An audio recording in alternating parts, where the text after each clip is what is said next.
All right. Oh man. Let's see. Let's see here. Let's do. Oh man. All right. All right. What's up, y'all? How you feeling today, clan? I'm feeling all right. Slept pretty late, but hey, woke up and watched the Spurs game as always, and it was something to behold. But I'm doing okay.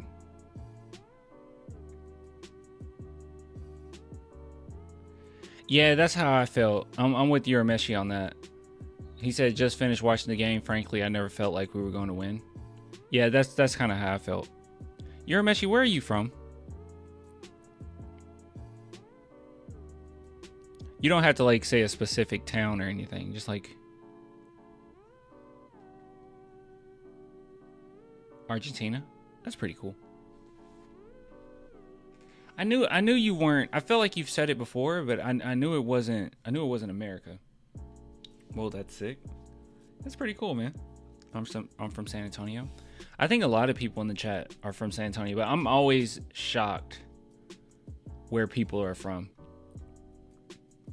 I've actually wanted to do. I'm from Tennessee. That's what's up. I'm from Tennessee too. I've always wanted to visit Japan. Psych. Got me. I've always wanted to visit Japan, and my partner, she's actually half Japanese. She's from Japan. So I'm gonna be going there soon. I'm gonna visit over the summer, and then I'm gonna think about moving there. I think that'd be cool. I don't know for how long though. That'd be nice. Can you imagine the setup? I was like trying to picture in my head, obviously way too early to say this would be like a year from now, but I was thinking in my head, like, how would the setup be? Would I keep the same setup? I don't know. My boy got foreign. She's American. She's American. Grew up in America, but she's from Japan. How the F would you watch games? Well, let's see. They're 13 hours ahead.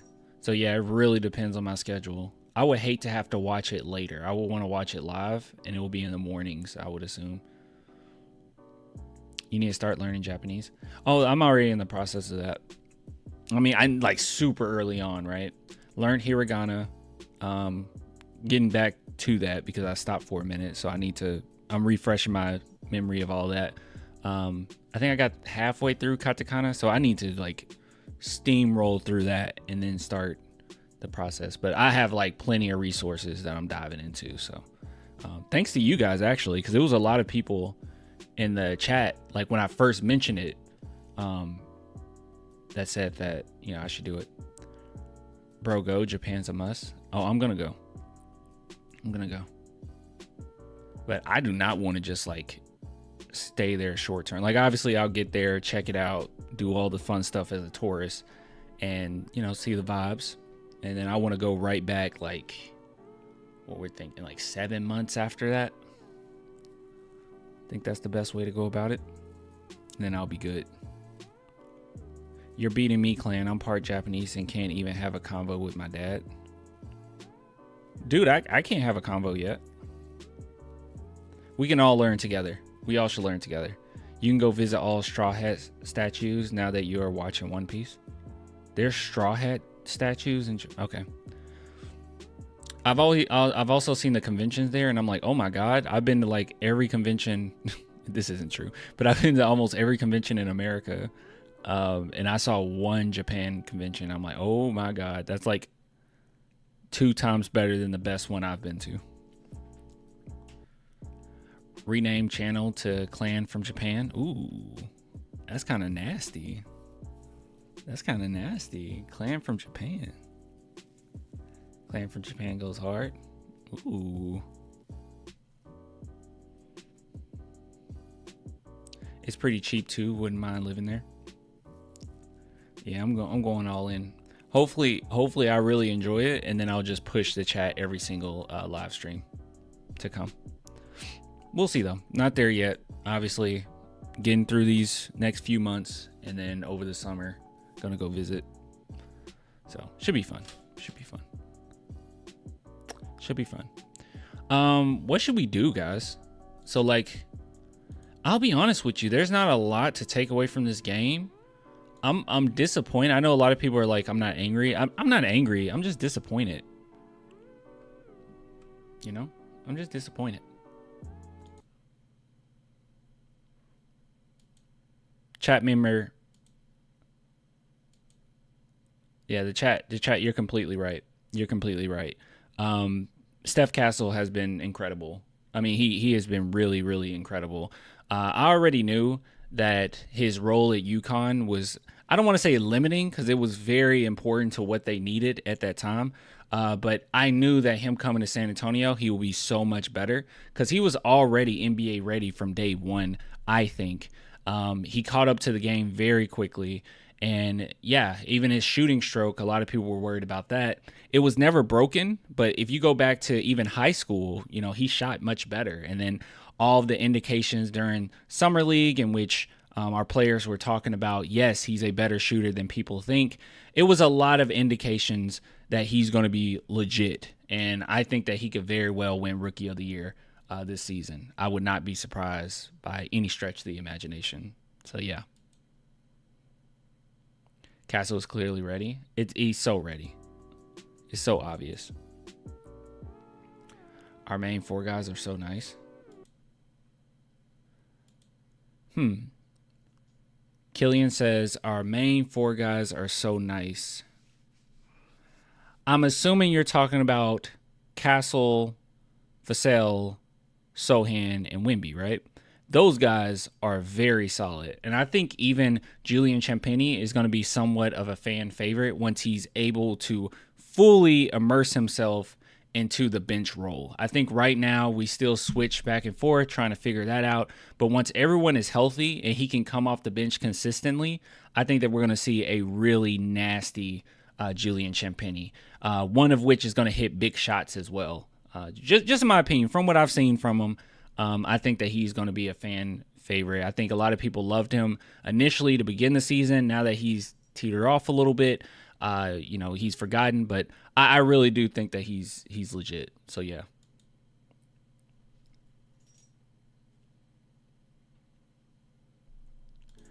Chris Paul won't be finishing games very soon. That has been kind of weird, right? Like, I expected more of an impact from Chris Paul finishing games. That's what I expected, but yeah, the Spurs have kind of ventured away from that a little bit. All right, so let's screw it. Let's talk about this game. Screw it. We'll talk about this game. We didn't talk about the last one, so I think that this is, I think it's good to go ahead and go through this one. All right, so let me bring up the Jazz. Loading on up. I don't know why my computer is acting so slow. I wonder if CP3 is advocating for Castle. I'm sure he is. Steph Castle should be finishing games. I wasn't the only one that called this, but said pretty early on that he'll be a finisher for us. I think I put that on Twitter, that he should be finishing games pretty soon. All right, let's take a look at this game. All right. So first and foremost, look, there's plenty of positives that we can take out of this, plenty of negatives that we can take out of this. But just my overarching thought about this game as a whole is unacceptable. Like, I'm not angry. Once again, I'm disappointed. And I know that the Spurs right now, we have health issues. We don't have our coach. I mean, that's a big one. We don't have Jeremy Sohan. That's a probably even big one. We don't have Malachi Branham. He was really beneficial coming off the bench. So yeah, the Spurs are struggling right now. But even with all that being said, just me personally, I know that this is probably a foolish way of looking at it, but having Wembanyama, having Steph Castle, having Barnes, having Chris Paul with that experience, I think you still pull away with this game. You should have still pulled away with a win, especially with how well Devin Vassell played his first game back. I was very disappointed that this game ended in a L. Like I was not expecting that. And anything less than a blowout, I probably would have been a little disappointed. But just keep in mind, Jazz is a very bad team. Like the Spurs aren't looking the best right now, but the Jazz are very bad. Like they're not good at. They're very bad. They are tanking beyond tanking, right? And I felt like the Spurs gave them way too much momentum, gave them way too much room, and I don't know. I didn't like it. Since quarter one, it felt weird, and I felt like we might not pull away with this win. But there are some positives from this game. We'll go over every single individual player or what I've seen, but honestly, nothing's really changed since last time. Just a couple players that I was really happy with. But one positive from this game is, and actually for the season, I think Spurs have been much better going into third quarters than they have last season. Going into this third quarter, they came in hot, had 37 points to Jazz 29, which was very impressive. And that basically kept you in the game. And then at that point, we were just on the edge of our seats in the fourth quarter to see what happens next. But yeah, they came with the fight in third quarter. And I haven't seen them lay down a lot going into the second half of games since last season. So that's good. Clan forgot about Jones. Oh, yeah. Trey Jones, obviously. Trey Jones is a big... We haven't had him for so long till I kind of forgot. But yeah, Trey Jones is a huge piece to the puzzle because he runs the offense so efficiently. Now, Castle can run the offense as well, and he does a good job. But Trey Jones, obviously, with his experience and how well he ran it last season, it's a big difference. And you can run them together. You can put Castle out there with anybody, basically. Just as long as you're not moving him to power forward or, center, you're fine. But, yeah, he could be anywhere on the court and be totally good. All right, so player to player, Julian Champagnie, once again, kind of a lukewarm, not so great game, right? Shooting wise, that is. Defensively, he's still him. I think that he's a really good defender. But like I said before, him starting isn't the best thing in the world. So we'll just have to wait and see how that goes. But him coming off the bench is going to be so much better, and people are going to love him again, right? But right now, 1 for 6, no one's talking about Julian Champagnie if he's not hitting his threes. Harrison Barnes, he's going to be around this range regardless. There's going to be a few games where he can get close to 20, but more often than not, at his age, we're probably looking at just a nice, solid game each time out. And I think he did a pretty good job. Victor did really well. Shot selection didn't change that much, so we're going to be just hot and cold every single game, right? The fan base, that is. Like, we're going to come in and say, oh, my God, Victor, why did you shoot so many threes? And then we're going to have games where we're saying, oh, my gosh, Victor, he had this many points. That was great. But at the end of the day, the Spurs have been very adamant that they're okay with him shooting this amount.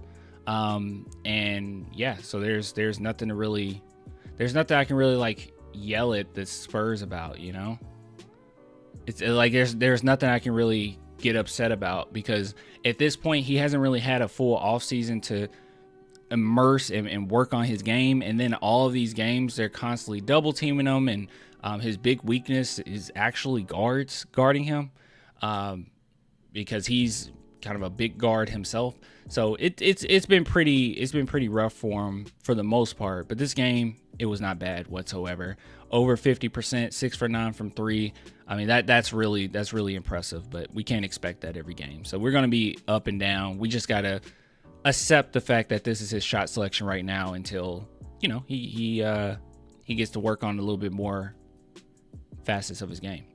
And we'll have games where, we win because of how well he shot, but he's not the best shooter in the world. But overall, dude, I mean, gosh, even me sitting here and being kind of like, I guess I said lukewarm before, but being kind of lukewarm about the shooting selection and all that, dude, he had 24 points, 16 rebounds, and 7 blocks, which is crazy. 6 turnovers isn't great, but that's kind of incredible. Wemby a joke? Wemby's not a joke. The Spurs are trash, won't get better from IC. they are much better from last season. And, you know, like I said, we have a lot of injuries too. Not trying to have any excuses here. I think we still should have won this game, but yeah, it's not get too crazy. They're not trash. They're much better. He's just trolling. Oh, okay. Anyways, Chris Paul 0 for 6. But he had 9 assists, which, yeah, that's probably what we expect. Steph Castle, dude. Man. He's really good. He's really good. He looks like a veteran. Sometimes he makes mistakes, obviously, like anybody. But, dude, this was a very impressive game. 8 for 16, 3 for 7. One thing that I love about Castle is nothing's forced. He goes at his own pace. He makes good decisions. Very high basketball IQ. Great defense. But what I really love, man, is just no forced shots from him. Every shot that he takes is a pretty good one, right? Like there's very few times where I thought, oh my gosh, Castle, why did you take that shot? Like most of the time, they're pretty good shots. Very smooth. Oh crap, 35 minutes and Castle put in work. Yeah, dude, they really relied on him. I think another reason why he got so many minutes is, if you recall, Jeremy Sohan was getting a lot of minutes as a defender, perimeter defender. And obviously with him being gone, you know, someone has to make up for that. So Steph Castle did a lot of, he was great offensively, but defensively, he had basically the toughest assignments. Moving on, Zach Collins. I was not crazy about his game. I'm not one that, you guys know, I never like talk that much trash about Collins. You know, I understand that he's a power forward put in a position that just isn't his natural position, and we're kind of force feeding that. But I'll just be honest. This game was like, ugh. I was not that crazy about his game. Defense just wasn't the best. Multiple fouls. I mean, how many fouls did he have? 4. Yeah, four personal fouls. In 15 minutes is, oh my gosh, it's not good. But anyways, moving on. Mamu barely played. We won't talk about him. We all love him here. Keldon Johnson, he had one big 3 at the end. Gosh, I know you guys get tired of me talking trash about Keldon. It's like the same thing every time though. Like, I have nothing new to say. Just 4 shots. I felt like the Jazz took advantage of him quite a bit. Like they went at him quite a bit. But he did hit that big shot at the end, which was great. But overall, I'm just not. I haven't been hype on some of his game. But he did have like a really nice block. He had 2 blocks, but he had 1 block that was really nice. Showed his athleticism there. He always plays hard, and I think that's what keeps a lot of people holding on. But it felt as if every single time he was on the court, they were able to attack us, right? Like they went at Keldon, they were able to attack, they were able to score. It just felt like that. Well, actually, you know, it kind of shows in the stats a little bit too. I know it's a team stat here, the plus minus, but he had the worst plus minus on the team with -18. So yeah, they were able to attack when Keldon was on the court. Not all his fault, obviously. Like he's not gonna be out there with the best lineups since he's coming off the bench, but still, just not the best. Devin Vassell, I cannot believe he's been injured. Like when they said that he was ready to go, they meant he was ready to go. Like he started off a little slow, kind of like he missed like 2 shots, and then he just went off. He just looked incredible from there. Hoping that this continues. We're gonna need him every game, even when everyone comes back, even when Malachi comes back, even when Sohan comes back. I still want Devin Vassell taking about 15 shots, 15 to 20 shots. He has to. Very poor awareness. Are we talking about Keldon? We played too much small ball. Well, it's weird that we haven't even played Bassey, but I guess if Bassey's on the court, that's also small ball. He's not the tallest guy in the world. Anyway, but Devin Vassell was great. Blake Wesley. Man. I don't know how to describe Blake Wesley. Defensively, effort-wise, is there. I'm being convinced more and more every single game that he cannot run an offense efficiently. That is, I don't think that that's going to be the case, especially when you start going against teams that are very good defensively. I just don't think he'll be able to run an offense, and I don't feel comfortable when the ball is in his hands right now. With that being said, he's still super young, right? I do love his defense. That'll always give him minutes. I love his effort. I love his energy. And hopefully down the line, we see a Blake Wesley that's shooting the three better. We see a Blake Wesley that's taking, better shots. It's just right now, it's starting to feel like, okay, what has improved? Tighter handles, for sure, and athleticism. But that's frustrating because during the preseason, I thought it was way more that improved. But now that we're going against like NBA competition. I mean, I know preseason NBA competition, but we're in the regular season now. It kind of disappeared a little bit. Not the best. So I'm not gonna harp on this or talk trash about him because I do like Blake Wesley a lot. I'm just kind of in a weird place with him right now. Just how is he gonna fit later? Not saying it's impossible. Just I don't know. And I still do like Wesley on the court with Castle more often than not. Oh yeah, that's true too. Hopefully City can improve his game and eventually help us out. Yeah, that would be nice. So that's all I really got for this game in particular. Wasn't bad, wasn't terrible. It is what it is. But it's all right. Spurs didn't do bad. They did fine. They did fine. It's just against the Jazz, you could have done way better, right? You could have done way, way better. So as far as shooting wise, this is another thing too that kind of shocked me. We took a lot of threes, man. 47 threes. We took nearly 50 threes. Now, at the end of the day, it was 36%, which is okay. But when you take that many threes, and you saw it in this game, right? Actually, hold on. I wonder if it comes up. But when you take a lot of threes like that, it usually results in a lot of fast break points. Did they show that on here?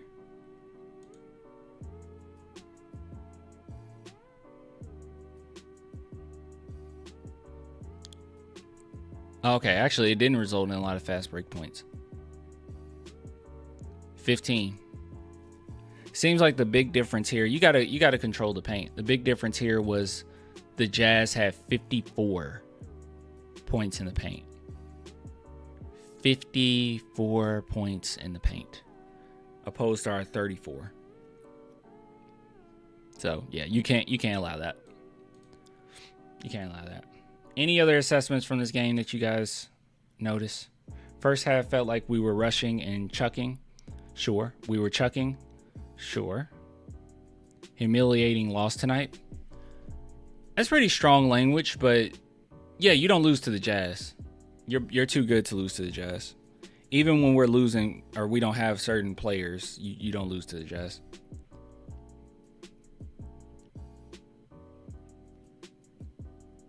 Let's see. What's another one we got?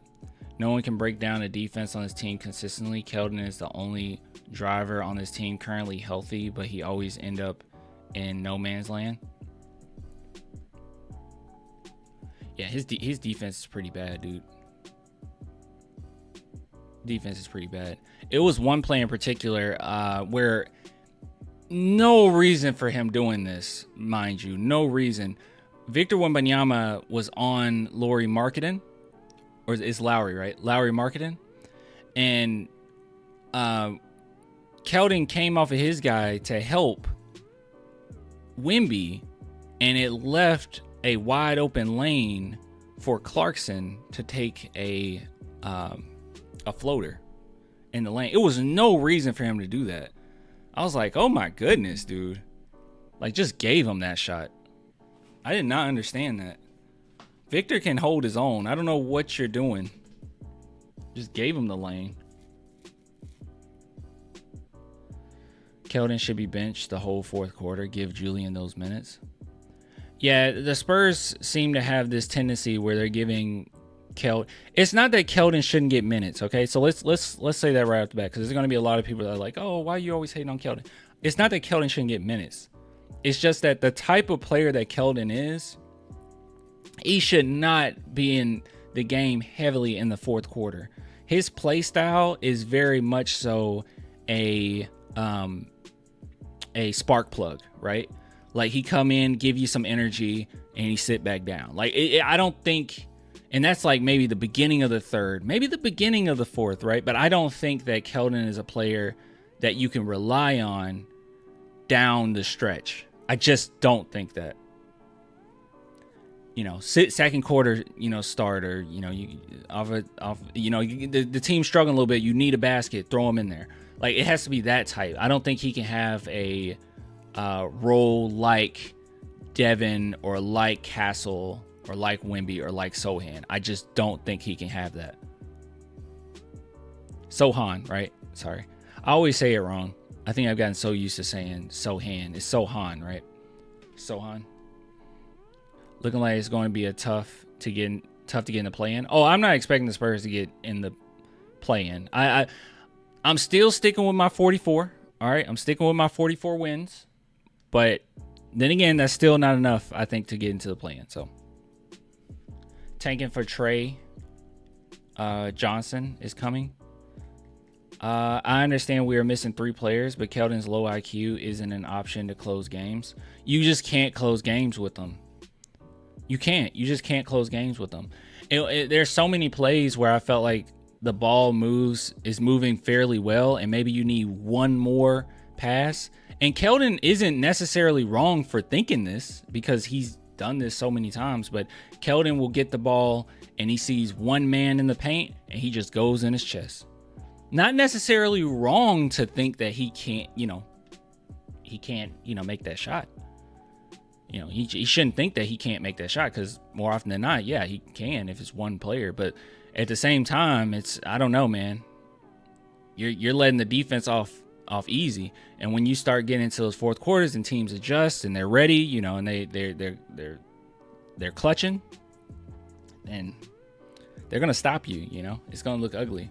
But I think most importantly, defensively is where we're losing with Keldon. It's just not there. It should have been Mamu instead of Keldon. This keeps happening. So, yeah, I don't know. I know some people have speculated like, are they doing this because they're planning to trade Keldon? I just don't think the Spurs are going to like actively lose games just for the sake of showing other teams Keldon. I just don't think that's the case. Keldon is pretty established. I think a lot of GMs and teams, know what they're getting with Keldon. Like he's known around the league. They know how to prepare for him. You know what you're getting. I don't think that the Spurs have to go out of their way to show Keldon off to other teams. But like I said, on a positive note, Steph Castle was very clutch. Devin Vassell was clutch. And Keldon hit a really nice 3-point shot at the end. But yeah, he just defensively is where we lose to him.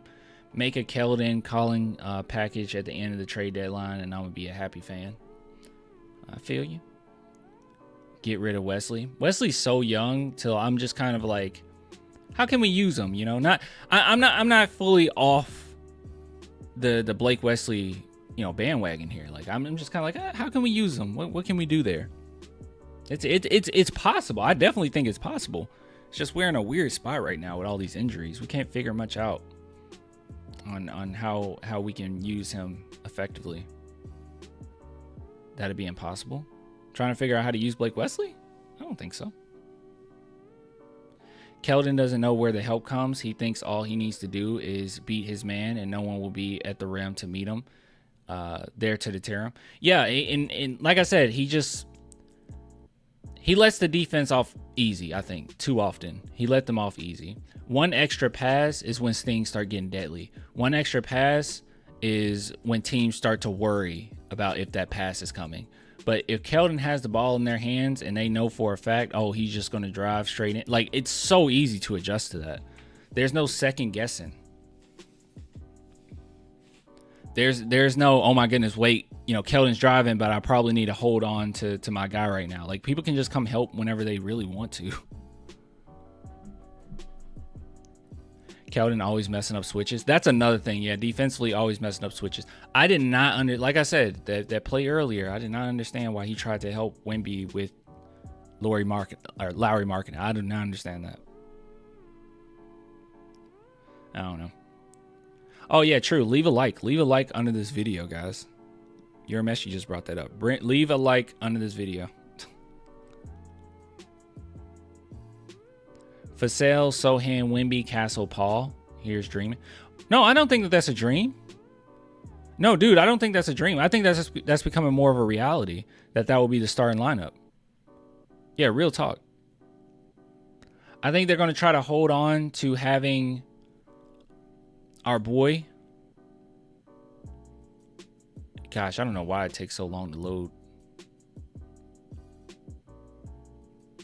Almost there. Come on. There we go. They're going to try to hold on to having our boy Barnes in the starting lineup, but I really do think that's a possibility, a huge possibility.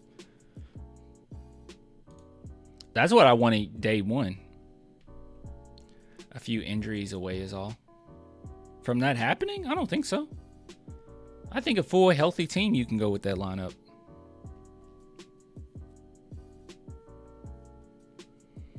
No, that's all I have to say about this game. Disappointing, but, at the end of the day, it is what it is.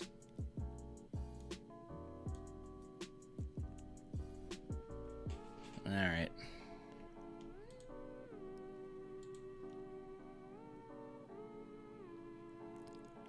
Let's see what we got here. Now we got some press conferences.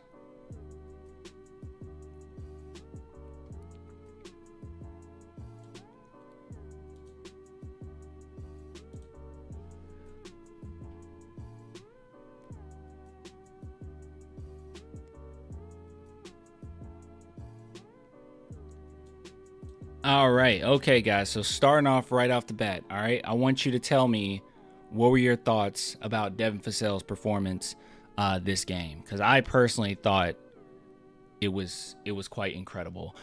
So we're going to take a look at this press conference and see what he has to say. Shout out to BetUS for sponsoring this segment. So let's go ahead and listen to this, and no pre-watching, obviously. It just came out, and I was live streaming when it came out, so you guys know I didn't pre-watch. But yeah, let's go. After all the work you put in, did you feel that you were primed to come out of the gate this strong? First off, just want to give credit to my coaches, the training staff for helping me get back. Thank God for the surgery being 100%, me getting back. It's been a long time. I haven't played in a long time. During the off season, I was kind of frustrated because at the end of the day, I just want to be out there with my teammates and play with them and have training camp and everything. But okay, so let me go ahead and say this really quick. So first off, I love how he started off it not being about him, right? It was not about him at all. Like they say, hey, were you ready? Basically, that's the question. Were you ready to go out there? You thought that you would perform well, and he just immediately said, hey, thank you to the coaches, thank you to everyone that's helped me get to this point. And I love that humility from Devin. But also, I think it's important to keep in mind that you don't have that type of performance that he had first game back without being fully locked in. And he has been fully locked in every single game, communicating with his teammates, being very communicative. Communicative? Is that the word? That's not the word. Communicative? Is communicative a word? Chat, is communicative a word? Anyways, he's been very vocal. He's been great. And that comes from watching film, being a leader, and yeah, he was even running the offense many a times. Yes, okay, yeah, he was great. He was great. He was awesome. I was able to get through it. Last week I was with G League, and shout out to them. They helped me get back in shape and everything. So, communication activity, got it. Wait, communication activity, got it. Thank you. It was good for me to be back out there. Good for me to be, playing with some of these guys. But ultimately, I wanted to get that win, so I'm kind of upset about that right now. Looked like after maybe I think you missed your first two shots, but it looked like you're in mid-court, maybe kind of talking to yourself. Were you What were you telling yourself, or what were you feeling? I mean, just calm down. Those are 2 shots that I practiced over and over and over, and I think it wasn't even the shots. It was more that turnover that I threw to the corner. It was just like the game coming to you. Like, you know what I'm saying? Like, I've played basketball my whole life. Like, it'll come back. So, these next couple games is me just finding my rhythm. But at the end of the day, I don't want to stop the progress that we're making of me trying to find my rhythm to us not, getting wins and me stopping that and nothing like that. I want to be able to still flow in and help the. He said that like it's mutually exclusive. It is not you finding your rhythm. We will win games. All right. You take 20 shots. Don't worry about that. All right. He's basically saying, I don't want to stop what we got going on, and I don't want to be selfish. No. You be selfish. You're the team. You're our best scorer. You do it. 20 shots. Go for it. Go 1 for 20. Go 1 for 50. I do not care. You're our best shot of winning these games. Please, for the love of God, don't think for 1 second that you need to sit back and allow your team to. No, you just take over. Don't worry about it. All right. You take great shots. You're a great scorer. I'll live or die by Devin Vassell shooting. I do not care. I do not care. He's not a selfish player. He won't be a selfish player. If he doesn't have the shot, he'll pass it up. But I still say, dude, just take it. Don't worry about all of that. We don't have a lot going on right now anyways. Devin is so unselfish. Yeah, it's like a pro and a con with him. Yeah, do not worry about it, my guy. Yeah, do not worry about it, my guy. So. The team can win, so. Sorry, I missed that last part. It was still flowing and help the team get wins. So, How did people the spacing you, Julian, how impactful can that be going on? I did not hear the question. Yeah, I mean, we can all shoot it. I mean, we're all unselfish. We're looking for each other. Man, this is my first game, and it felt great to be back out there. But I just got to get acquainted back playing with everybody. It's different. I'm playing with different. I haven't played with Steph. That's the first time we playing with Steph. CP. Harrison Barnes, like, these are people. I didn't play training camp. I didn't do nothing. I didn't practice with them or nothing. So I think with any of those lineups, we'll find it through the season. What's our best lineup? What's our shooting lineup? What's our best defensive? I mean, we'll find it. We're still so many games in, but truthfully, I'm just glad that like I said, I'm back playing, and we're about to start trending in the right direction. I can tell you that. It's just wish we would have got this one. And one thing he says, like, we'll eventually get there. And Wembanyama has talked about this a lot too. And I know a lot of people, especially last season, it's died down now. Or maybe I just blocked all these people off Twitter and I don't see them anymore. But I know there was quite a few Spurs fans last season that were complaining, saying they need to get it together right now. Everything needs to be right, because Wemby, he is a younger guy. He's not going to be this patient. But it seems like our entire team has been quite patient. And Wemby has said, hey, you have 82 games to get this together. That's great in the NBA, so we have plenty of time to start, getting our act together. And that's true, though. In the NBA, you can go 0 for 20 and still end up making the playoffs. It's going to be tough, but you could. You can go on a stretch and just, play incredible. So it's very possible in the NBA with the sheer amount of games that you have that can happen. So you love to see it. You love to see it, and you love to hear it from them. And you know what else is great? Not only our team, our young guys, they're great as far as communicating, they're great as far as leaders. But you know what else is great, guys? What else is great is today's sponsor. Just really quick, BetUS. Go check out BetUS if you guys are interested at all. You can use the promo code YouTube150. YouTube150 and receive 150% bonus on your first deposit, 125% bonus on your second and third deposits, up to $2,000. Right here, what I'm looking at is NBA championship winner. So if you want to bet on the Spurs, don't do this. Don't bet on the Spurs. It's going to be very appealing. What is this? No, I don't want to chat. It's going to be very appealing, but yeah, don't do it. Don't do it. They do not have us winning whatsoever. So don't do it. But if you were just curious, $10, right? I'll put $10 on it. I'll put $10 on my Spurs. $2,000. You'll win $2,000 off of $10 if the Spurs win. They're not. Do one that makes a little bit more sense. All right. Be smart about it. Maybe the Oklahoma City Thunder, right? Do that one. But if you guys are interested at all, head on over to BetUS. Good stuff. YouTube150 is the promo code. All right. I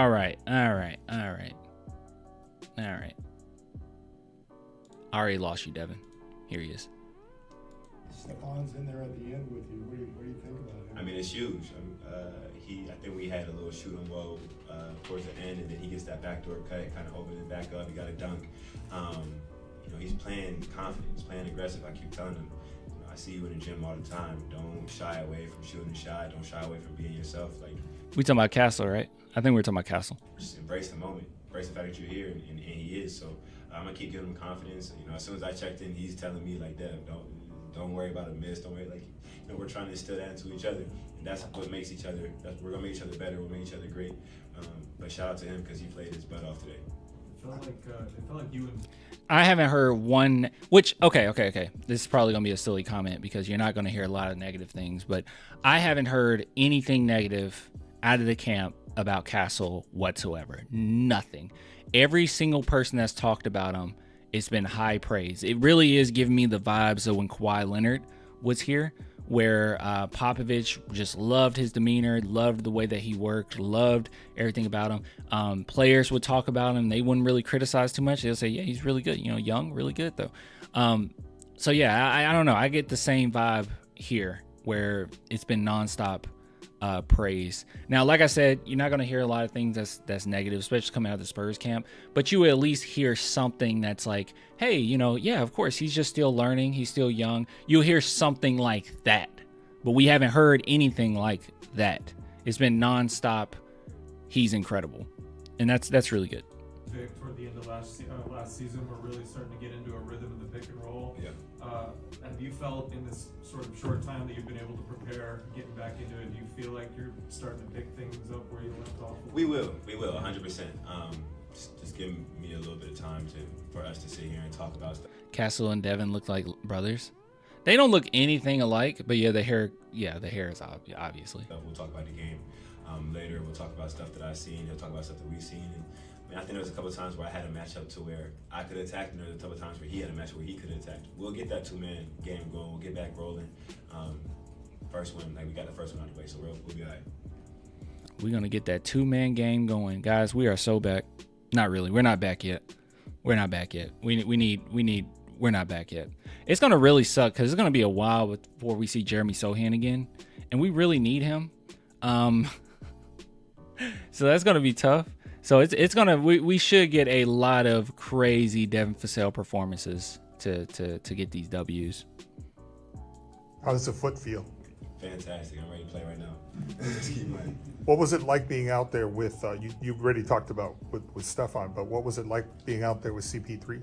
It was huge. He was telling me, kind of where to go, where to put my spots at, who to attack. Defensively, I hear him anchoring everything. So he's just going to be a huge voice, a huge leader. I'm stepping into a big leadership role, but his career, what he's done, he's established. He's a Hall of Famer, and at the end of the day, I just want to learn. Dude, even our own crowd chants Wemby sucks. Now it's so sad. There's no way. There's no way. You're lying to me. You're lying to me. I feel like that would have been all over Twitter. ESPN would have picked that up. There's no way. There's no way our crowd is chanting Wemby sucks. Stop it. Grow from him, so I'm gonna be a sponge this whole season. I'm gonna talk to him as soon as we're done with. I was there. They didn't chant that. Yeah, obviously. That's silly. This, trust me, I got some people to talk to, so we're good. Is there a timetable to get you back in the starting lineup? Yes, when Wemby turned it over, an offensive foul on Clarkson. Are you sure you weren't the one saying Wemby sucks? Like, were you the only one saying Wemby sucks? You were probably the one that said Wemby sucks. There's no way, dude. There's no way. Coach's question, I don't know. If I could play. Now the language is changing a little bit. It was short, but I think I heard it. You thought you heard it. They didn't do that, man. They didn't do that. Were you watching it on TV? It was probably refs suck. That was 100% refs you suck. Yeah. It was probably refs suck. No Spurs crowd is going to do that. Not even an away crowd would say Wemby sucks, chant Wemby sucks. They wouldn't do that. 37 They don't hate him enough. minutes right now we play, but you know how that goes. What was the best part about being able to come back today? Oh, that's Carolina. She said, what was the best part about coming back today? It's the energy, man.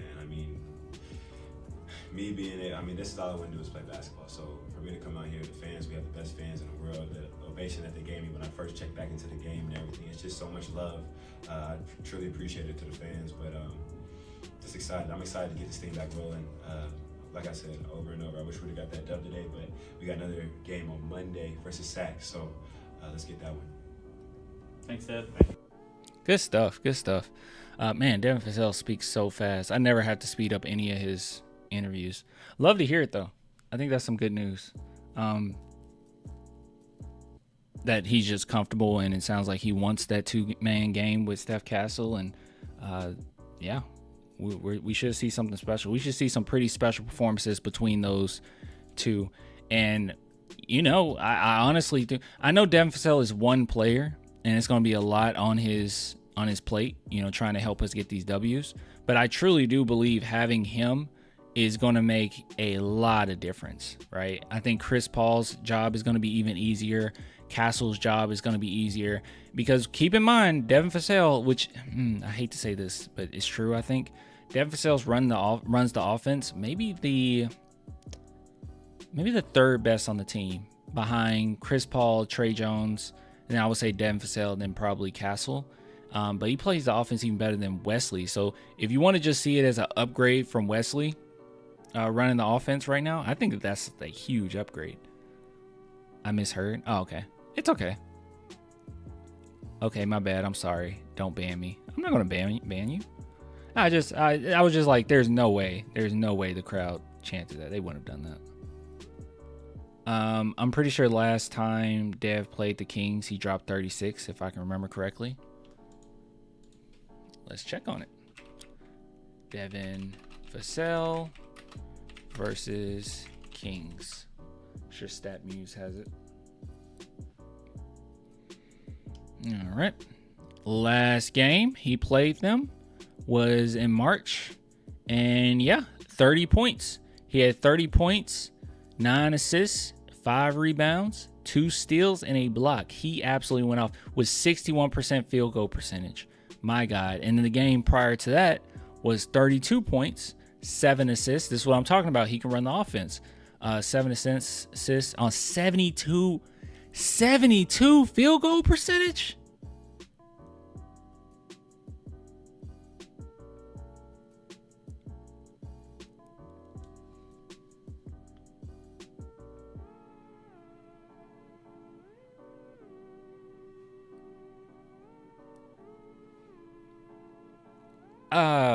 I don't remember that. Only 4 free throws. True shooting percentage was 76%.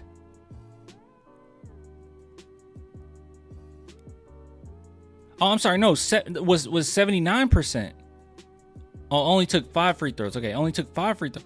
What? I don't remember this.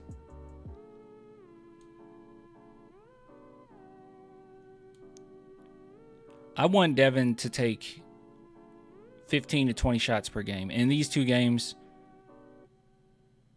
I mean, even the game before that, he went off. Oh, that was 2022, though. Wow. Can Wemby take 20 shots, too? If they're good shots. I don't want half of them to be threes. I saw someone in the chat also bring this up as well, and I agree a lot. And it was we're really missing that mid-range shot. And yeah, we have not attacked the mid-range well enough. And having Devin Vassell, it's going to add another dimension to our game for sure. Castle 100% needs to remain a starter. Yeah, for sure, dude. Chris Paul, Steph Castle, Devin, Jeremy, Vic. Devin has the length to play small forward. With Steph and Jeremy, it won't matter because they can all guard wings. I would actually put Steph at small forward and keep Devin at shooting guard. I prefer Steph at small forward. I could be off based on this, but he can. I think that he's more versatility. He has more versatility in what position he can play than Devin. So I would plug him in at small forward. I also think he's a little stronger than Devin. We'll see what happens. I definitely agree with you, though. I think at this point, start him. And hopefully Pop can come back. And if Castle's already in starting lineup and the Spurs are successful when Pop comes back, he's not going to change that. He's not going to change nothing up. He's going to respect it. He'll respect it. I could see him at small forward too, but only this year. In the future, he's our shooting guard or point guard. Oh, Castle? In the future, yeah, he's going to be our point guard. But you're going to be able to always plug him in any position. Like, he'll always be that type of player. So he'll run the offense often, but, I mean, you could very well put him in the small forward spot whenever. It doesn't really matter. He's good enough defensively and defends 1 through 4. Ooh, I wouldn't say he defends 1 through 4. Castle has more defensive versatility than Devin. Oh, yeah, for sure. But he can't defend 4. He can defend power forwards. But then again, he hasn't really had to defend like a true power forward. In today's NBA, I mean, who plays the 4 sometimes are small forwards. So, yeah, you have to switch him because we'll get flag in at small forward. Dude, that would be nice. Small ball power forwards these days. That's true. I really miss our GOAT Sohan. I miss our GOAT Sohan too. I miss our GOAT Sohan and I miss our GOAT Pop. A lot of people agree with you. Let me show you. You don't believe me when I say a lot of people agree with you. No, it's actually not as many likes as I thought. I posted this. I said I need my GOATs back. 576 likes. Spurs fans agree. Small percentage of us agree, I guess. If Giannis wants out of Milwaukee, should we trade for him? No. No telling what that would take, man. I wouldn't do it. I love Giannis, but I wouldn't do it. We're trying to create a dynasty here, not just a few years of success.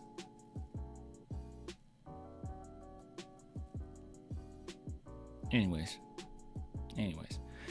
let's get out of here. Big shout out to BetUS for sponsoring this segment. All right, let's see. We have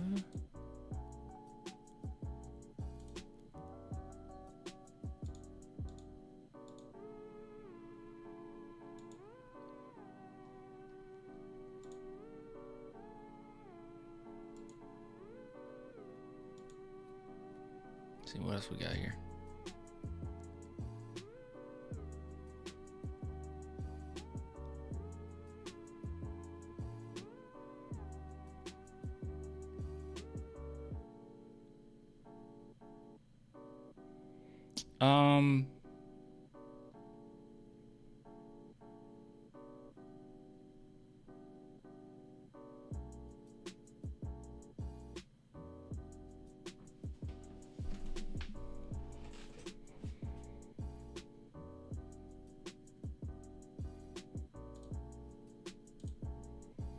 I don't know what I want to go over.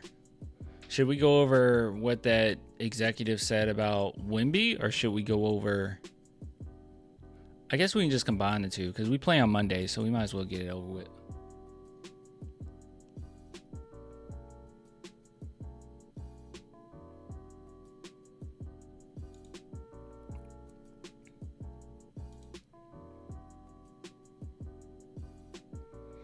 Okay, we can do that.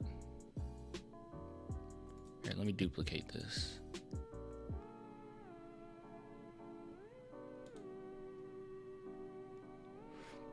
Clan, have you been watching college basketball so far? No, I haven't. I need to start watching. I need to watch North Carolina.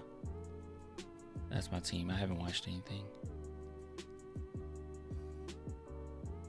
Gosh, do people still watch Marvel movies? The new trailer for Captain America: Brave New World has released. People actually still watch it?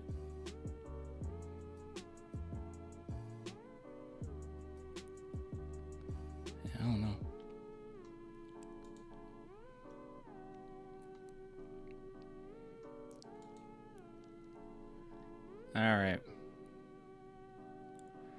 All right, guys. All right. So we've got some news here, or at the very least, we have a NBA scout talking trash about Victor Wembanyama, our GOAT, Victor Wembanyama.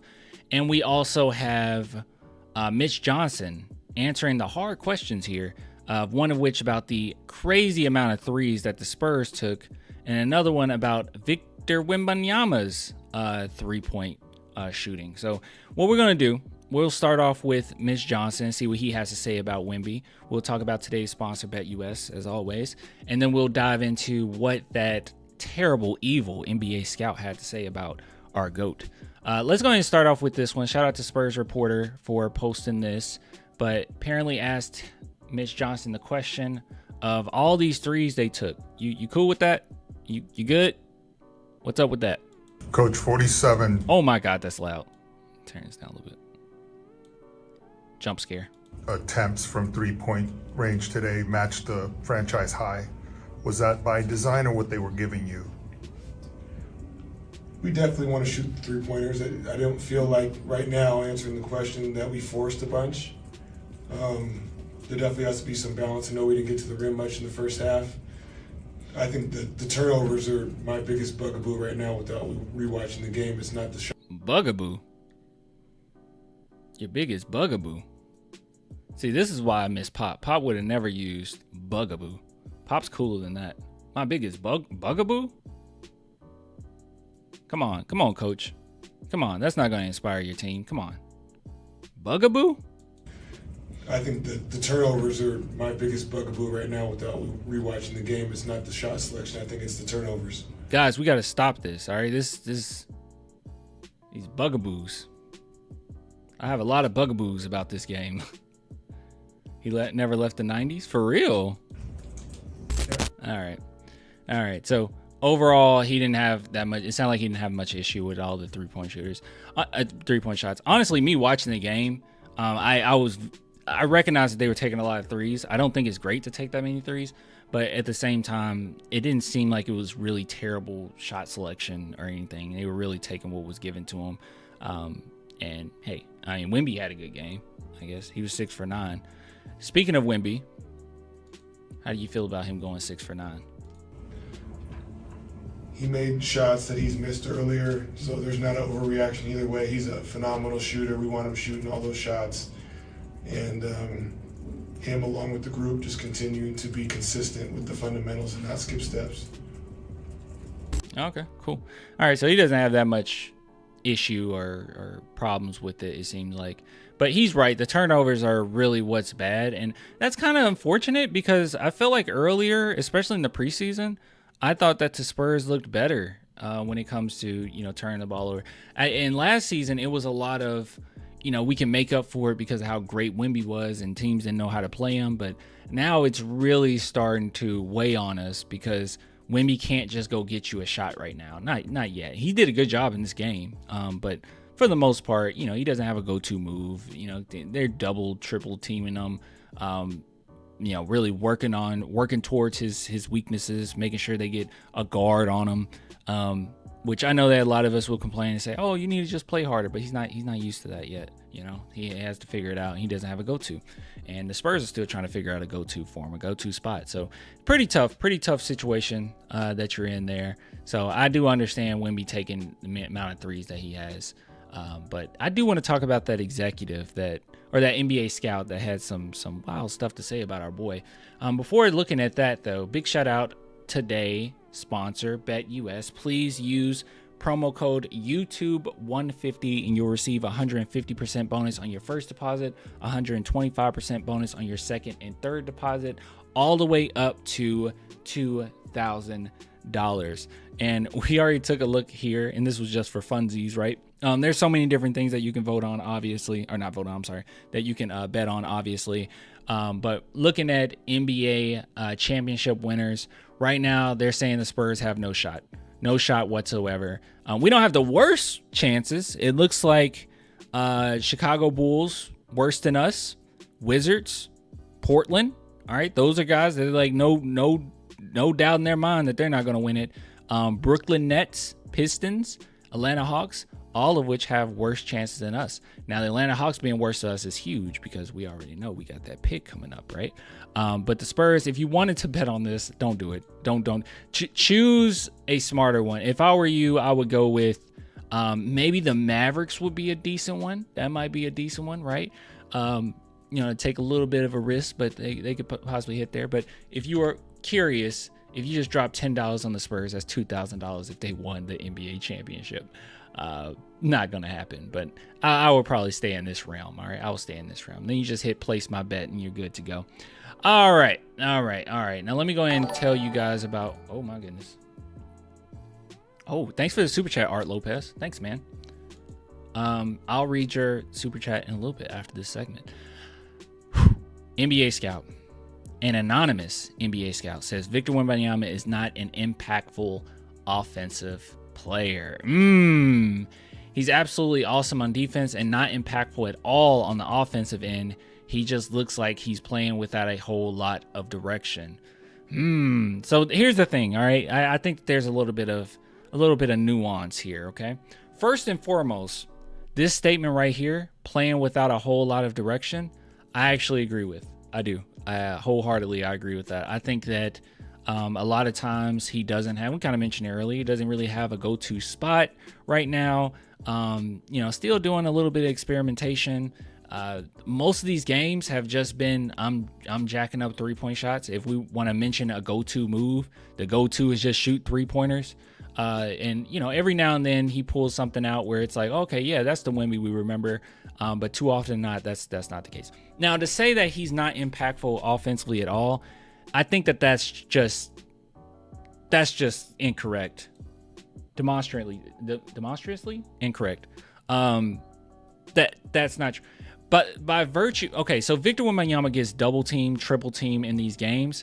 Teams literally adjust by putting guards on him, and that was really great because you would put centers and big men on Jeremy Sohan, and Jeremy Sohan would take advantage of that, right? He's quicker, he's faster, and that was a really good, it was really impactful in that regard. But the fact that Wemby's getting double teamed in and of itself means that he's impactful, right? Like, I don't know what that means, that he's not impactful on offense at all. Obviously he is. Now, does he have a go-to move? Is he successful in getting the amount of points that's left on the board because he doesn't have those moves or those go-to? Of course. Maybe in that regard, it's not very impactful. But the fact that he's double teamed, the fact that teams are adjusting to him every single game, the fact that they're constantly got their eyes on him, the fact that they're in pick and rolls, there's constant help coming over. To say that he's not impactful is just wrong. I think that's just wrong, right? I mean, I'm reading Eric Cortez comment. I mean, he is very impactful from a court standpoint. He is double team every chance they get. Exactly. That's impactful. That's impact. So I think there's just more nuance to it. And also, it's no one to really blame. I know that it's easy to point the finger to, point the finger to our coaching staff. Yes, point the finger to Wemby. Not really anyone to point the finger to in this, it's only so much Wemby can do, it's not his. When the off season started, we knew pretty early that going into this season, we'll have a slightly better Wemby, but how much work could he possibly do between the Olympics and where we landed, when the off season started, or when the regular season started? There was no way.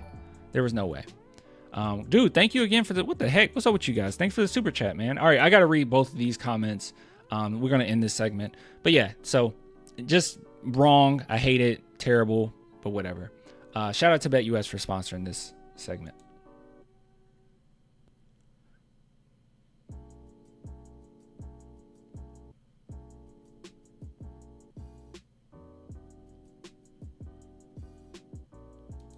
Okay. Wait a minute.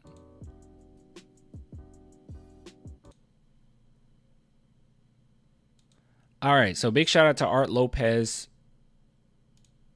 Why is this acting up here? There we go. That's what I was trying to do. All right. Big shout out to Art Lopez for the super chat. Thank you, my boy. He says, trade Hawks some of their picks for Trey and make them worse this year so we will have a better pick from them next year. I don't think. First off, I think that the Hawks are gonna want a lot for Trae Young. Okay, they're gonna want a ton for Trae Young. So that's not going to be the case. I don't think you'll be able to just give them one of their picks back and we're good to go. I don't think that. What the heck, man, guys? I can't. I can't keep up. I can't keep up with the. Okay. All right. Okay. We're gonna go one by one. All right. We're gonna go one by one. How are we gonna do this? Well, let me read your comment again. Make them worse this year, so we'll have the better pick from them next year.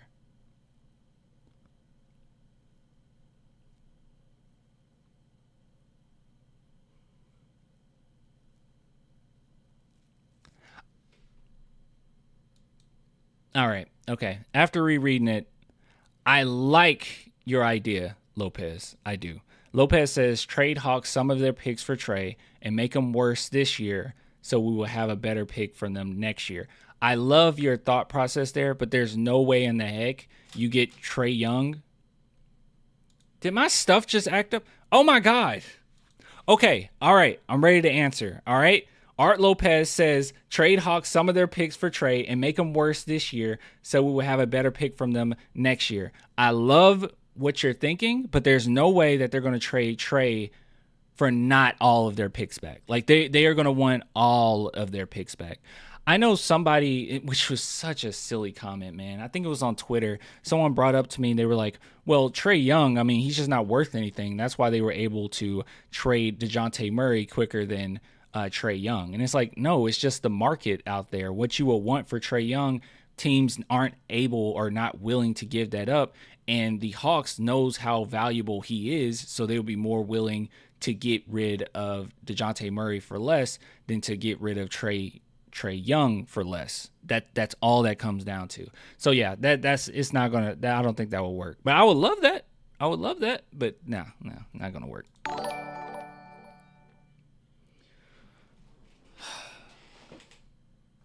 We're going through all these. Jeez. All right. Okay. All right. Next up is AR Doc 318. Oh, AR Doc actually didn't say much. He says, Wemby looking better and Castle straight balling. The wins will come. Okay. Yeah. Yeah, for sure. Yeah. I like that. I like that optimism. Our AR Doc. Wemby looking better. Castle straight balling. The wins will come. Yeah, they're going to come.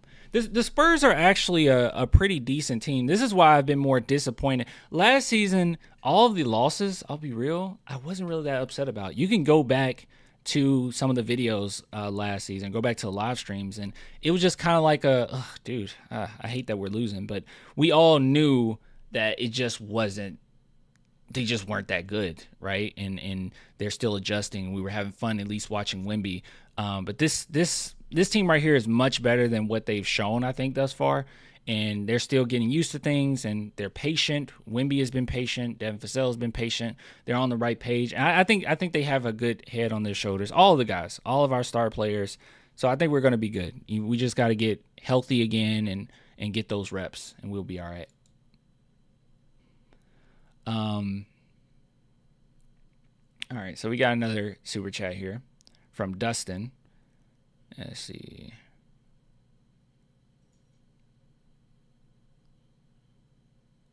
Oops. Did I turn the thing? I'll turn it back on. Wemby's impact will increase when he gets more consistent shooters around him. Opposing defenses can't afford to double without worrying much about, or can afford to double without worrying about much support. Yeah, that's true. That's true. And as good of a passer as Wemby is as well, he's gonna find the open guy almost every time. But yeah, right now, I was a little shocked, or not shocked. I wasn't shocked, but I guess I just disagree with Devin Vassell's assessment that we have a lot of shooters, because he said yeah, a lot of our guys can shoot. Who is he talking about?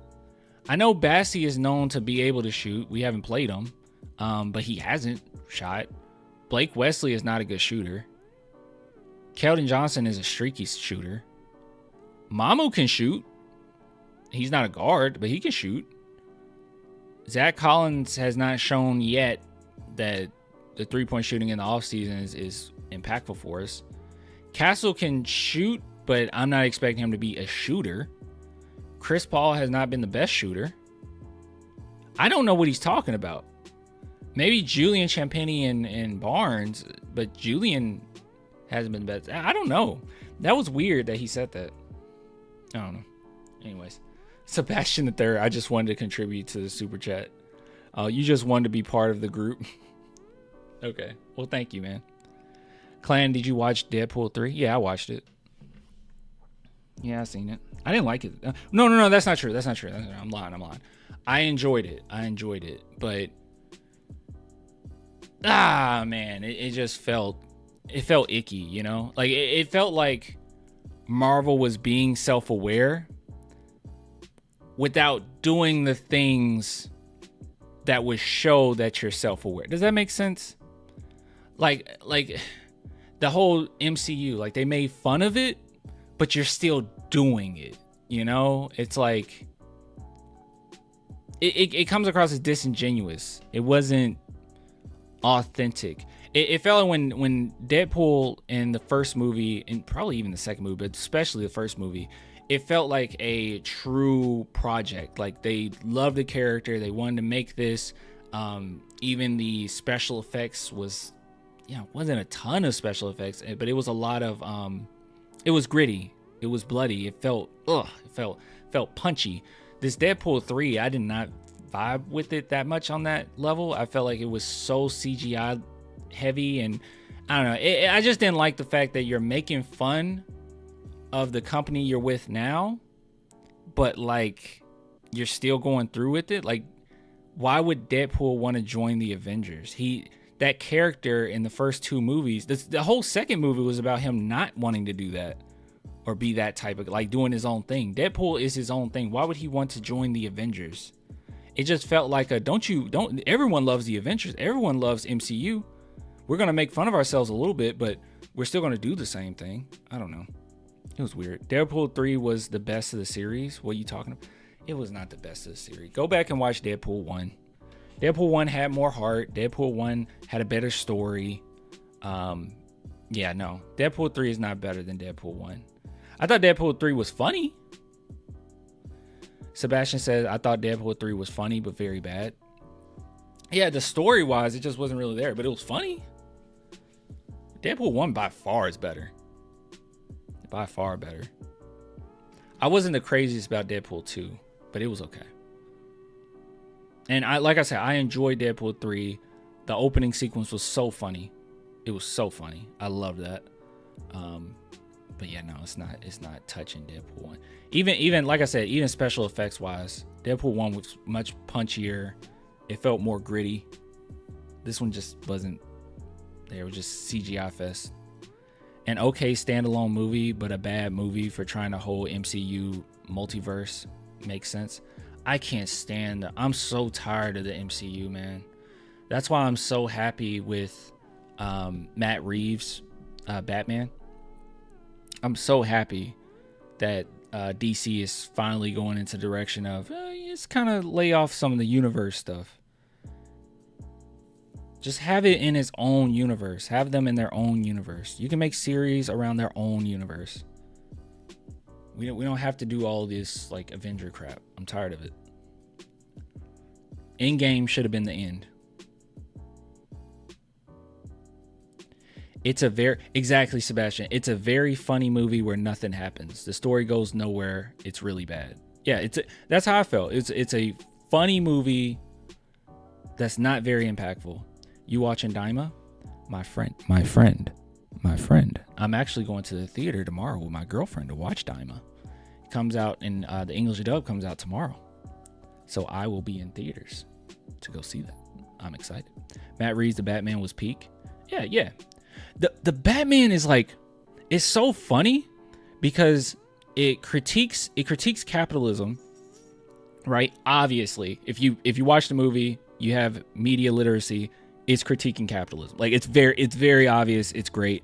And that movie is a little frustrating for me because the Riddler has a great point the entire time, but then they're like, it's almost like the writers are like, oh wait, he's supposed to be a lunatic. He's supposed to be a bad guy. Yeah, he's gonna flood the city. It's like, what? Where'd that come from? He had actually like good points up to that point. What would he didn't? I would have been fine with it if he was like if he said something along the lines of, okay, we're creating a brand new world, it needs to sync, we need to start from the bottom.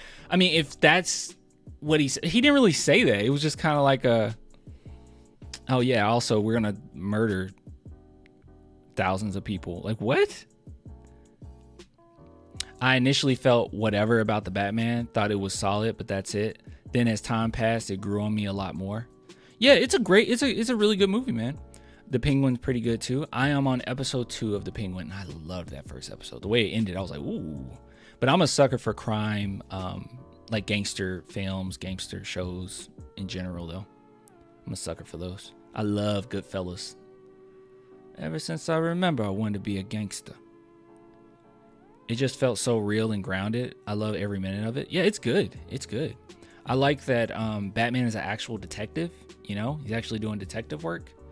I think my only gripe, those are my 2 gripes. My one gripe is the Riddler at the end kind of fell apart. Like, what was your point here, man? Oh, that's right. It's because you're a bad guy. You got to do this stuff. Like, no, that's a cop out. That's a cop out. He had some good points the whole movie.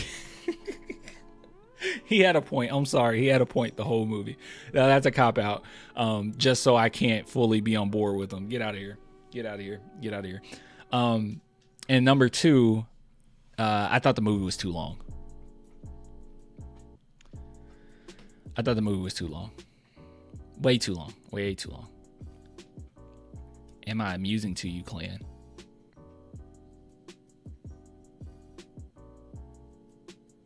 Do I have a supervillain in the chat?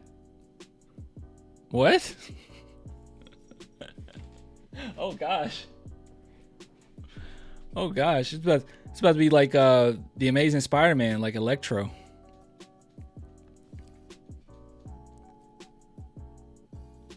Let's see. Oh, Goodfellas. Okay. Gosh, why am I tripping? Yeah. I was like, you scared me for a minute, dude. Yeah, that is Goodfellas. Then making it a noir was a very good move. I love Paul Dano in general too. Oh, he was so good in that movie, dude. I wanted more of his character. Yeah, you scared me, bro. Wait, am I amusing to you? I was like, whoa, what? What'd I do? It's like I ignored, or like I didn't see one of your comments, and you're like, wow, you're just gonna ignore my comment? You'll pay. You'll see. That's funny. Yeah. Anyways, yeah, Deadpool 3, not the biggest fan of it. I liked it. I went, I saw it, I liked it, but I left like, wow, I missed the first one. I had the same feeling with like Ted 2. You guys remember Ted? Ted 1 had heart, right? Like, yeah, you have jokes or whatever. You know, obviously it's a comedy. It's fun. It's funny. It's fun. But I thought the story was solid, you know, for what Ted was, and I thought it had heart. It had a soul. I think that's where, you know, it's kind of one of those things that's hard to describe. But Deadpool 3 to me just doesn't have a soul. It just doesn't. It felt corporate. Like, yeah, you're making fun of yourself, you're making fun of the company, but you're doing the same thing. It just felt corporate. I just didn't like it. The first Deadpool felt like, we want to make this. It's a passion project we want to make. And the first Ted felt like that. And then Ted 2 was just Family Guy, you know, just a bunch of jokes over and over and over and over and over and over and over. Is he a clown to you, Clan? Answer this question though, Clan. Does he amuse you? Dude, how do you answer that? That movie is so funny because it's like, yeah, dude, what do you say? What do you say? I don't know. I'll be terrified. Oh, you watching Daima, so not the sub is getting juicy? I'm gonna watch the dub. I only want to watch it. The reason why I've been holding off is because of this lady right here.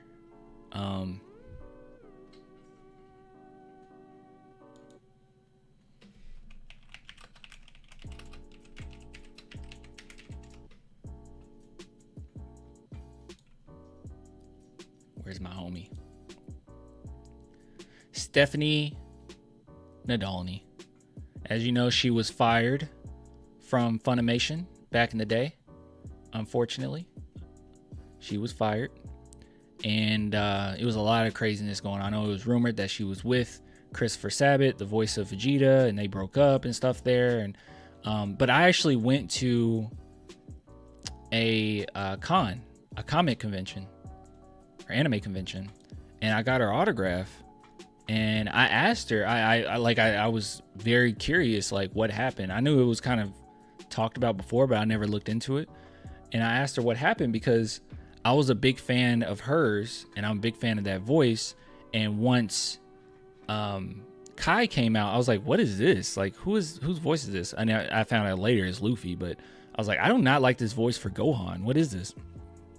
And she ended up telling me, like, she had a boyfriend that kept calling in and saying terrible things about her, and eventually got her fired. She had an ex-boyfriend. She didn't go into detail. She also said that the producer hated her.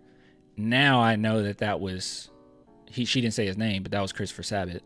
So yeah, but she's a super nice lady. She was cool. She asked if we could take a picture together, which was nice. You know, I didn't pay for it. I didn't pay for a picture, but we got a picture together.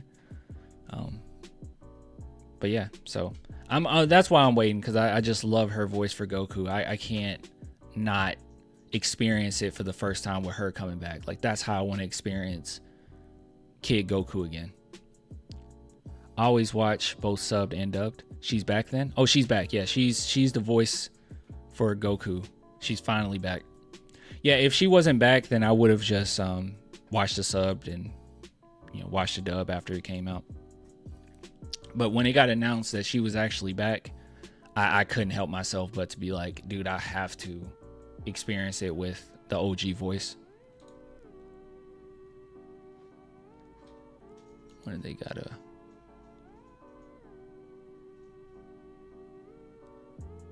Gosh, I hate that it takes so long.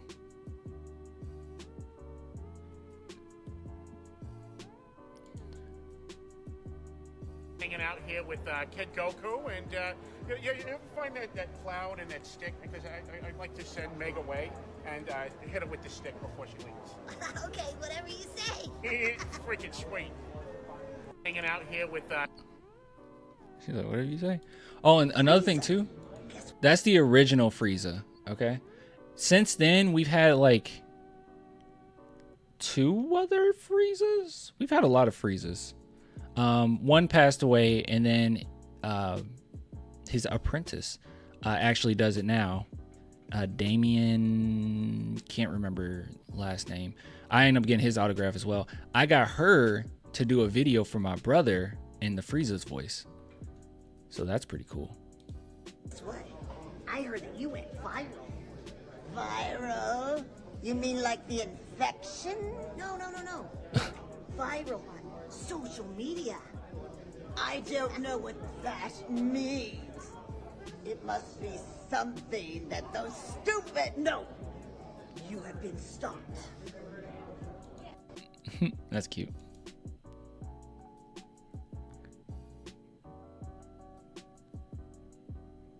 I heard old Frieza voice actors come back due to the other one passing. No.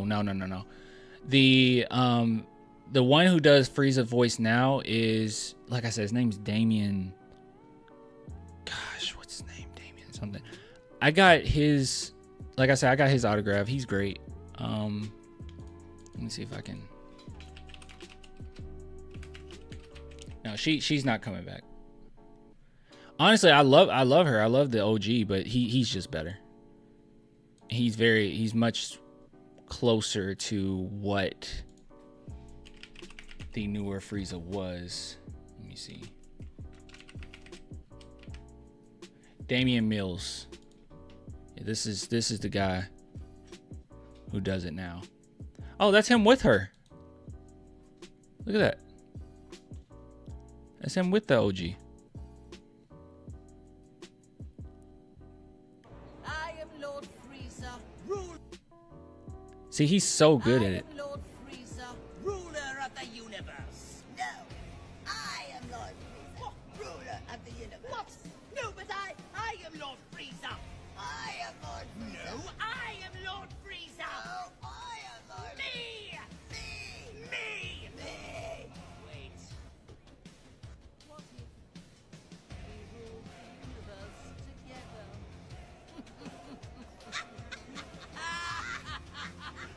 He's so good.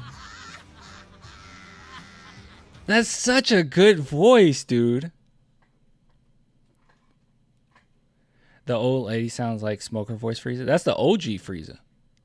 So that's the one we grew up on from back in the day.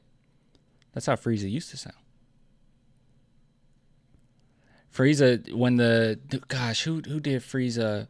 The one who passed away, when he did his interpretation of Frieza, it brought a little bit more personality to Frieza, and then he was learning from him. So he was underneath him, learning from him, and then when he passed, then he took over the reins as Frieza. Yeah, Ocean Dub, right? No, I don't think so. That might be something else. I'm pretty sure she was just like our OG Funimation one. And then maybe the new guy was with Kai. And then everyone loved that one for the longest. And then he passed, and then he took over. He's a great Frieza, man. Listen to that voice. I am Lord Frieza, ruler of the universe. No, but I am Lord Frieza. It's so good. Hold on.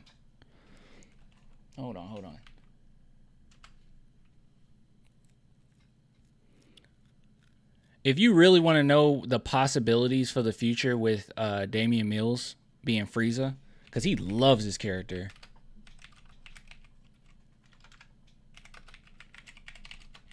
You have to listen to this. This is incredible to me.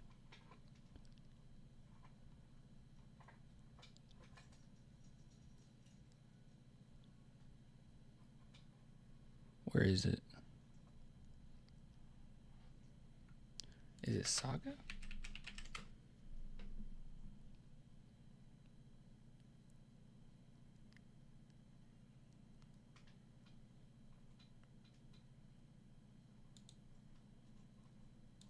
Now I'm mad, Frieza! Hold on, let's see.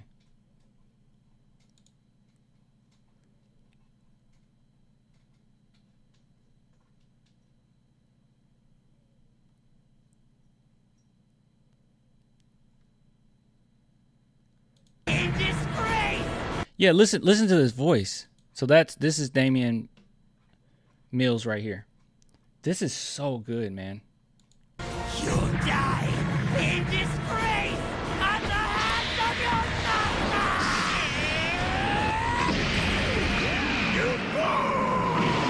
master! Yeah, that's such a good voice. Jeez. You die in disgrace at the hands of your master! This is why we need it to come back. Christopher Ayers is the one that passed. Oh, okay. So many versions I forgot. There's so many. But yeah, this is Christopher Ayers the best. But Damian Mills, man, he in conversations. He's in conversations. Anyways, yeah, to answer your question, I'll be watching Diamond on Sunday. Whew. All right, guys, I'm gonna hop off. I need to go chill out a minute. Appreciate everybody coming through. And thanks for all the super chats. That's like crazy. How many super chats we get? 1, 2, 3. We got 4. 4 super chats. So thank you. You ever watch English dub of Ghost Stories?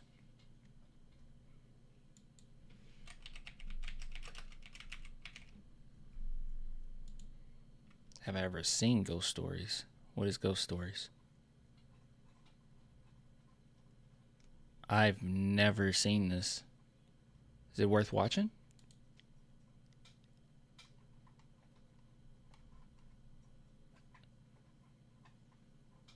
I've never watched this. Came out in 2000. I've never seen this.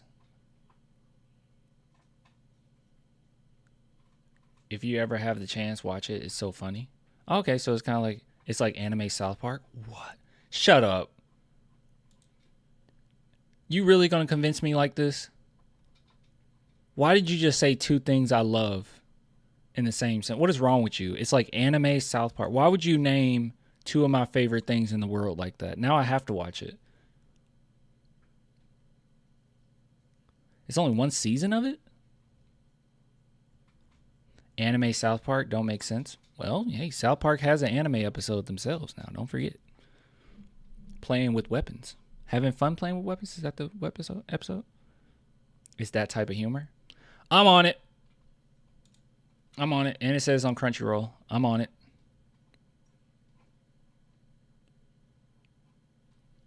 I'm with it.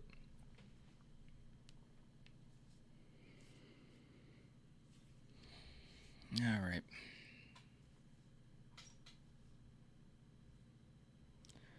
All right, guys. I'm hopping off.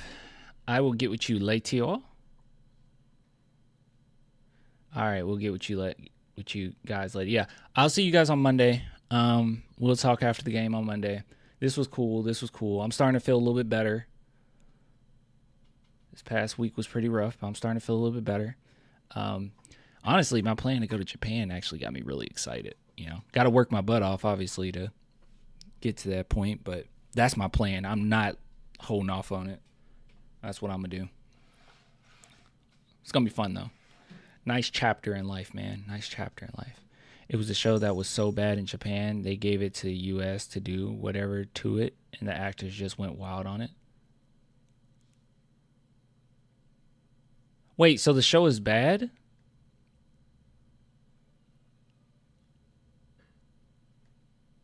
So the voice actors, so the dub voice actors make it funny. Okay. Interesting. It has good reviews.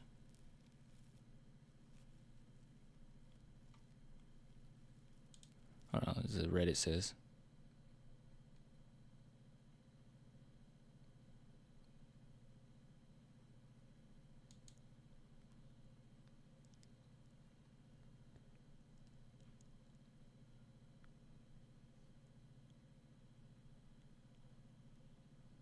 What? So I have to watch it in dub.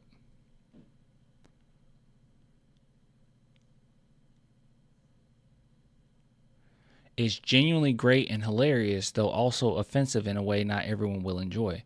I love offensiveness. It's very much early 2000s internet. Okay.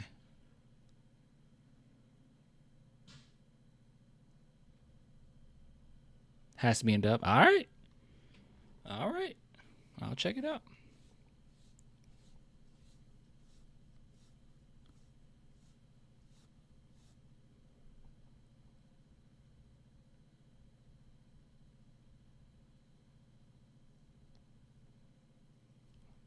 The show was okay. It just didn't make a successful anime money-wise. Oh, okay. We'll see. I'll check it out. All right, y'all. Have a good night. All right.